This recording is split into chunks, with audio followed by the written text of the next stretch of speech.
Hi, so this video is going to demonstrate how the uterus works as a muscle and the difference between Braxton Hicks contractions and real labor contractions. So we're going to use a ping pong ball and this red balloon, and this red balloon is going to represent your uterus. And this is going to represent your baby. So the first thing we're going to do is open this balloon up and get our baby inside. Easier said than done. So I kind of jam it in there. All right, our baby's in there. So now I'm going to blow this up so that it's nice and big, like a pregnant belly.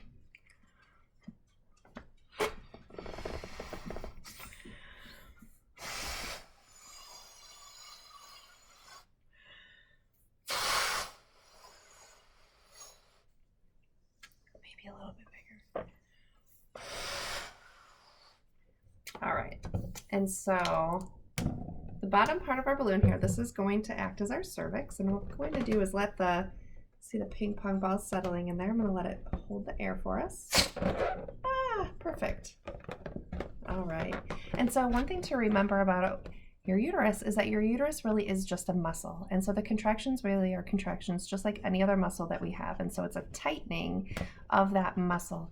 And so knowing that this is a muscle, we can apply some of the same principles of exercise physiology to our uterus when we're in labor, which is that it's going to need to be nourished. So we want to make sure we're eating food and making sure we have enough calories, and also water. So making sure that we're nice and hydrated so that these muscles are moving smoothly. So that's a little side note there. But so here's our uterus, and here is going to be our cervix. And the words that we hear about the cervix during labor and delivery is dilation and effacement. And so dilation is going to be when your cervix gets more open. And effacement is going to be when your cervix gets flatter. And so one of the good ways to demonstrate that, or to think about that if you're having a hard time visualizing it, is if you were to put a lifesaver in your mouth and you were to allow that lifesaver to just melt because you have great willpower, unlike myself, what would happen is that hole would get bigger in the middle of the lifesaver, and it would also get flatter. And so that's a good way to imagine cervical dilation and effacement. So in this demonstration, what I'm going to do is I'm going to show you how a Braxton Hicks affects your cervix versus how a real contraction is going to affect your cervix. So in a Braxton Hicks contraction, you're going to feel tightening on the sides of your tummy. So it might be feeling like it's coming from your back and forward. And watch what happens to our cervix down here. I'm going to put it up nice and close to the camera when I give us a Braxton Hicks contraction. A nice good squeeze. We're not seeing anything happening here. Our baby's not moving. Our cervix isn't changing.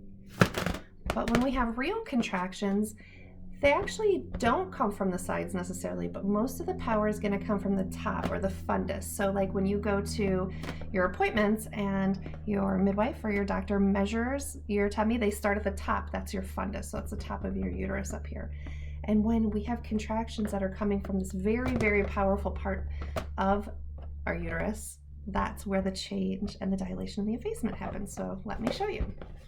So I'm going to do a squeeze from the top like this.